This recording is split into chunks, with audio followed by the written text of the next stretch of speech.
الرحمن الرحیم. نبی کریم صلی اللہ علیہ وسلم کا ارشاد ہے کہ جو یہ چاہتا ہو کہ اس کی روزی میں اس کے مال میں برکت ہو اور اس کی زندگی لمبی ہو. ایسی زبردست دو چیزیں بتائی جو ہم سب چاہتے ہیں, مال میں بھی برکت ہو, زندگی میں بھی برکت ہو. اللہ کے رسول نے فرمایا اپنے رشتہ داروں کے ساتھ اچھا سلوک کریں. اگر رشتہ دار اچھا سلوک کرتے, ہم بھی اچھا سلوک کرتے, کوئی نوائی کی بات نہیں ہے, کوئی بڑائی کی بات نہیں ہے. رشتہ دار منہ موڑے, وہ ہم سے اچھا سلوک نہ کرے, پھر ہم اچھا سلوک کریں ان سے. وہ سلام نہ کرے, ہم سلام کریں. وہ کبھی کھانا ہمارے گھر نہ بھیجے, ہم ان کے گھر بھیجے. وہ دعوت نہ دے, ہم دعوت دیں. اس کو کہتے ہیں سلوک. اچھا سلوک کریں گے, اللہ پاک روزی میں بھی برکت دے گا اور عمر میں بھی برکت دے گا. اب یہ برکت جو لفظ ہے نا, اس کو سمجھنے کی چیز ہے. ہم کیا سمجھتے ہیں برکت نہیں ہے, برکت یعنی بہت سارے پیسے آ جائے نا تو سمجھے کہ برکت ہے.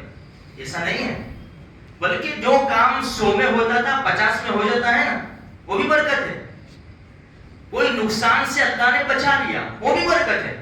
بھائی اتنے سارے پیسے آ گئے, نہیں نقصان آ گیا, تو پیسہ اپنا راستہ بنا لے گا. تو برکت سمجھنا پڑے گا ہم کو. بھائی دیکھو, ہر انسان کی عمر لکھ دی گئی ہے برابر 60 سال. اب اس میں برکت کا کیا مطلب, یعنی 60 سال کے اندر انسان وہ کام کر لے گا جو 100 سال کے اندر کیے جاتے ہیں. اپنے بزرگان دین, اولیاء کرام, علماء کرام, ان کی عمر اٹھاؤ, 50 سال, 47 سال, 55 سال, 60 سال, ان کے کام دیکھو. اتنے بڑے بڑے انسان حیران ہے کہ یار ان کو کتنی زندگی ملی ہوگی کہ اتنے سارے کام کیے. اس لیے برکت سمجھنا پڑے گا. ہم وہ کام نہیں کرتے جس میں برکت ہو. دیکھو ابراہیم ابن ادھم رحمۃ اللہ علیہ, اللہ کے ولی گزرے ہیں. ایک آدمی ان کے پاس آیا, یہ برکت برکت کیا, میں نہیں مانتا, یہ برکت کچھ ہے نہیں. تو فرمایا کہ بکریا اور کتیا, کتی پہچانتا ہے تو ٹھیک ہے کہ ہاں, کیوں نہیں پہچانوں گا. زیادہ بچے کون دیتا ہے, بکری دیتی ہے کہ کتیا دیتی ہے, کہ کتی زیادہ بچے دیتی ہے.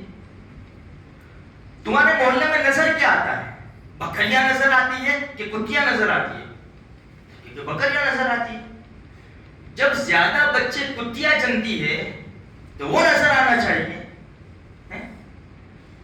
تو پھر بکریوں کے بچے اور بکریاں کیوں زیادہ نظر آتی ہے, کہا یہ تو ہے, آپ ہی بتاؤ. کہنے لگا آپ بتاؤ ایسا کیوں ہوتا ہے کہ کتیا زیادہ بچے جنتی ہے لیکن اتنے بچے نظر نہیں آتے, اور بکریاں کم بچے جنتی ہے, ان کے بچے زیادہ نظر آتے ہیں. بڑا زبردست جواب ہے ہمارے لیے, وہ ہمارے لیے خاص.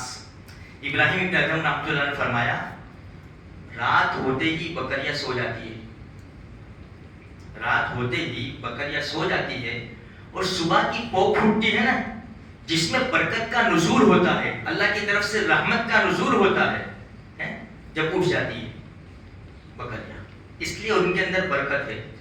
کتیا پوری پوری رات بھونکتی ہے, جیسے صبح ہوتی ہے سو جاتی ہے, تو برکت سے محروم ہو جاتی ہے. تو میرے بھائیو, ہم کہتے ہیں برکت نہیں ہوتی, برکت نہیں ہوتی.